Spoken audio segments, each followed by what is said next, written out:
प्रयागदास जी महाराज, नाम सुना होगा आपने। ये मिथिला के थे। एक विधवा ब्राह्मणी थी, उनके पुत्र थे महाराज। घर में बड़ी हालत, बहुत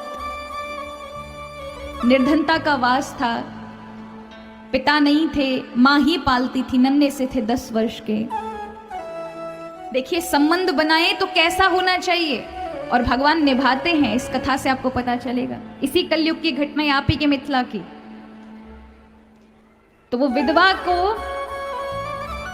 कोई था नहीं, केवल प्रयागदास जी थे। तो ये प्रयागदत्त जी महाराज जब छोटे थे, नन्हे थे, बालक थे, तो एक बार रक्षाबंधन था, तो सभी अपने अपने भाई के हाथ में राखी बांध रही थी, बेटियां, बहनें। लेकिन यहाँ प्रयागदत्त जी की तो कोई था ही नहीं महाराज, ना बहन थी, इकलौते थे। तो अपनी जब समझदार हुए, 10 साल के हुए, तो देखा सब लोगों के हाथ में, मित्रों के हाथ में रक्षा सूत्र बंधा हुआ है। पूछा किसका है? बोले बहन बांधती है। तो महाराज गए मैया के पास, मैया हमारी बहन कहाँ है? हमको भी रक्षा सूत्र बंधवाना है, राखी बंधवाना है। रोने लगे। मैया ने देखा बालक को, कहा तेरी बहन तो है, उसका नाम जानकी है, सीता है। क्या कहा? अम्मा ने ऐसे ही बहला दिया महाराज। सीता है उसका नाम, पर वो यहाँ नहीं है बेटा, वो अयोध्या ब्याई गई है। अच्छा, तो हमारे जो बहनोई है उनका नाम क्या है? बोलो उनका नाम राम है। अम्मा तो भोली वाली थी, बच्चे को थोड़ा धैर्य धराने के लिए बोल दिया कि तेरी बहन तो सीता है और तेरे बहनोई जो है वो राम है। बालक को तो महाराज ऐसी चढ़ी उमंग, उसने देखा रात्रि में माँ सो गई है, रात्रि में नींद नहीं आई, सुबह के 4 बजे उठा, अब तो बहन से मिलकर ही आना है। पता तो चली गया, अब किसका प्रतीक्षा? अयोध्या में मिलेंगे, बहनोई का नाम राम है, बहन हमारी सीता, बस इतना सा पता है महाराज। और नन्हा सा बालक कि जब मुझे पता है तो फिर किसकी प्रतीक्षा?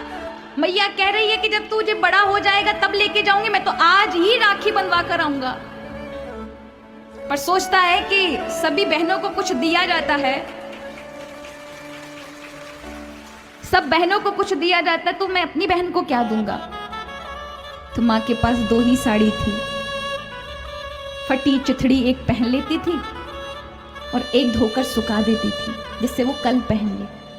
तो माँ की वो दूसरी साड़ी पड़ी हुई थी, एक उसने पहनी हुई थी, पहनकर सोई हुई थी, दूसरी पड़ी थी कि अगले दिन नहाकर पहन लूंगी।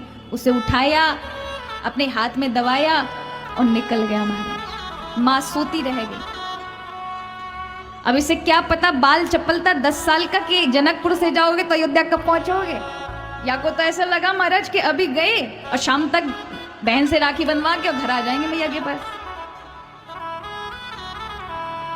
अब जिसने महाराज संबंध प्रगाढ़ रूप से बहन मान लिया हो, तो उसके बहनोई कौन लगे? राम। राम ने देखा महाराज ये बालक है नन्हा सा, कब तक चलता रहेगा? ये तो 15 दिन में भी अयोध्या नहीं पहुंचने वाला। नन्हा बालक है, भूखा प्यासा, हम ही कृपा कर देते हैं। और ठाकुर जी ने क्या किया? प्रयागदत्त जी थक कर जैसे ही लेटे कि अचानक से उठा करके अपनी सरजू नदी के किनारे प्रयागदास जी को रख दिया महाराज। आंख खोली तो चारों ओर सीताराम सीताराम, दंडवत भैया, ऐसा उद्घोष हो रहा था। उठे, देखा ये नगर, हम तो जंगल में पड़े थे। पूछा भैया कौन सी नगरी है, क्या नाम है इसका? तो उन्होंने कहा अयोध्या। अब तो प्रयागदास जी के नन्हे से बालक 10 साल के खुश हो गए। अच्छा, हमारी बहन बताओ, हमारी बहन का घर कौन सी जगह है? किसी ने पूछा तुम्हारी बहन का नाम क्या है? हमारी बहन सीता। बोले ऐसे नहीं, कहाँ की रहने वाली है? बोले जनकपुर मिथिला। तुम्हारे बहनोई कौन है? बोले राम। तो सब हंसने लगे, बावरो है ये बालक, जा कनक भवन में दर्शन करा।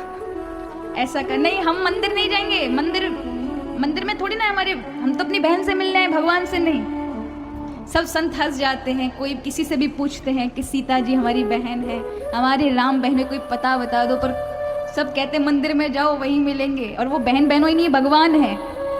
अब ये नन्हे से बालक को कहाँ समझ आई, ये तो अपनी बहन बहनों ही मान कर आया है, भगवान थोड़ी ना। तो कहने लगे अच्छा बड़े आदमी है ना, इसलिए मिलने नहीं आ रहे। हम तो फालतू आगे, मैया ने कम, मैया के साथ आते तो कम से कम मिल जाते। पूरे शाम घूमे, मंदिर नहीं, भगवान से नहीं मिलना था, उन्हें तो अपनी बहन से मिलना था। रात्रि में सरजू के किनारे बैठ गए, मन में विचार किया कि सुबह अब घर जाएंगे और अब दोबारा नहीं आएंगे अयोध्या। हमारी बहन तो शायद कोई बहुत बड़े घर में ब्याह गई है, विवाह हो गया है, तो अब कहाँ माँ और भाई को याद रखेगी। ऐसा सोच रहे थे, रात में नींद नहीं आई। तभी देखा कि उसी समय सीताराम जी की जय, जानकी की जय, महारानी की जय, राजा रामचंद्र भगवान की जय, ऐसा उद्घोष होता हुआ आवाज आ रही है। बहुत सारे सैनिक भागे हुए आ रहे हैं छत्र आदि लेकर के। बीच में सफेद महावत, सफेद हाथी और उसके ऊपर महावत के रूप में हनुमान जी बैठे हैं। श्री राम जय राम, श्री राम जय राम उद्घोष कर रहे हैं। और उस हाथी, सफेद हाथी के ऊपर एक पालकी है, सोने की पालकी। अब ये देख करके तो नन्हा सा बालक डर गया। अच्छा, ये हमें कुचलवाने का पूरा प्लानिंग करके आ रहा है कि हमें कुचल डालें। डर गया, लेकिन देखा कि अचानक से सब सैनिक रुके, हाथी बैठा, सोने की सीढ़ी लाकर सैनिकों ने लगाई और दिव्य दंपति श्री राम और जानकी उस सीढ़ी से उतर रहे थे। जो ही देखा अवाक रह गया, ऐसी सुंदरता कभी देखी ना थी। श्री राम दूल्हे सरकार के रूप में, जानकी जी दुल्हन के रूप में पास आए। प्रयागदास जी नन्हे से बालक देख रहे हैं, घबरा रहे हैं, कौन है इतने सुंदर। जब देखा कुछ बोले नहीं, यहाँ वो भी दोनों देख रहे हैं, कुछ बोले नहीं।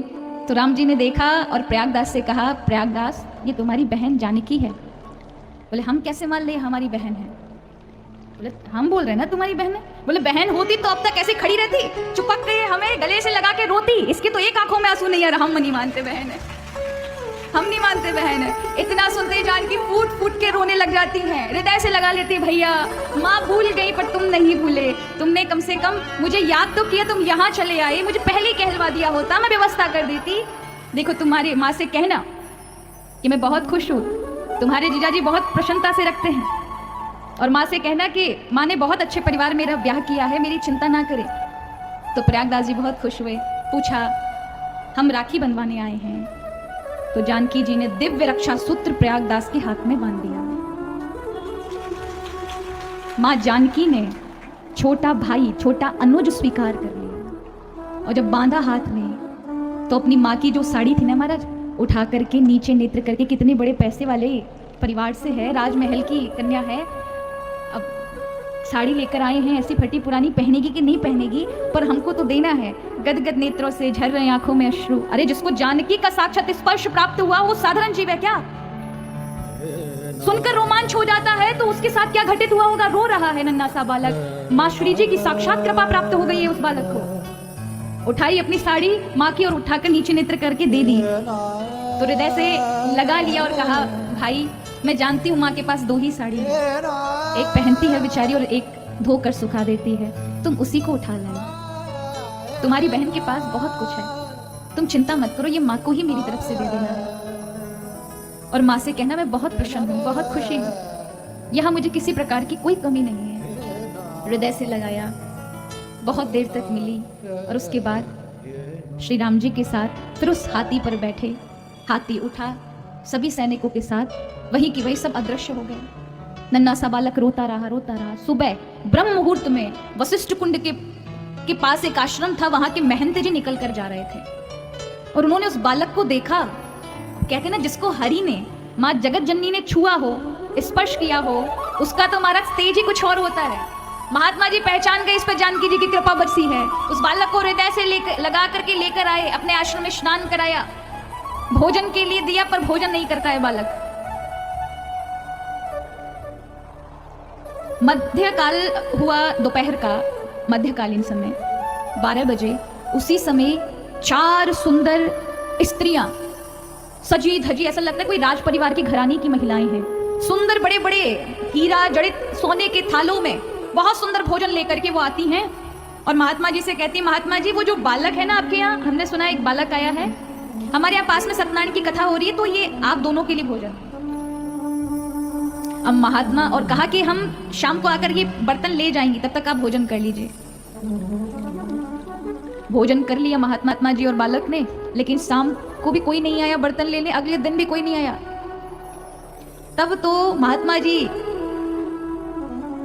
महान पुरुष थे, उन्होंने ध्यान में देखा तो उन्हें पता चल गया कि माँ जानकी जी ने अपने भाई की मेहमानी की है महाराज, उसका स्वागत सत्कार किया है, भोजन प्रसाद जवनार कराई है।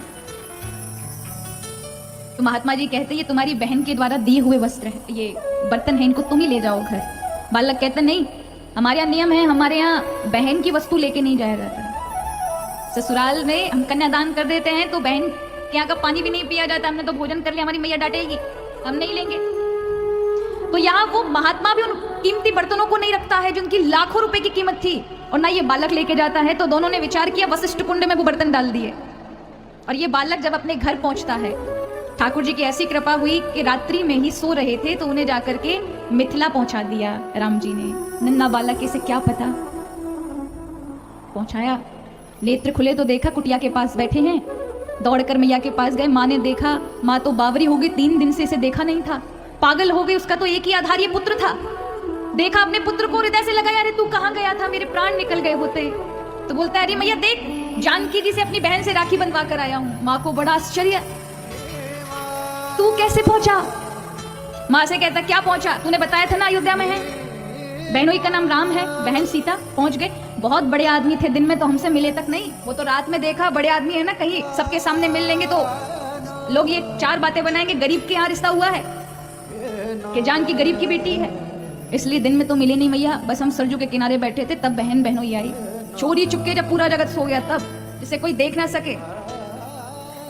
मैया रो रही है देख करके और कहा, माँ बहन तो बहुत बढ़िया है हमारी, उसने तो खूब बातें की हमसे, पर बहनोई बड़े मिजाजी थे, हंसते रहे, एक शब्द नहीं बोले। अब मैया ने सुना, महाराज माँ हृदय से लगा लेती है, बार बार जानकी जी को धन्यवाद देती है, माँ आपने मेरी लाज रख ली, मैंने तो बस मिथिला के नाते आपको कह दिया हम यहाँ रहते हैं, और आपने इस बालक को अपना भी लिया, सचमुच भाई मान लिया। तो कहते ना, संबंध प्रगाढ़ हो तो भगवान भी अपना लेते हैं। और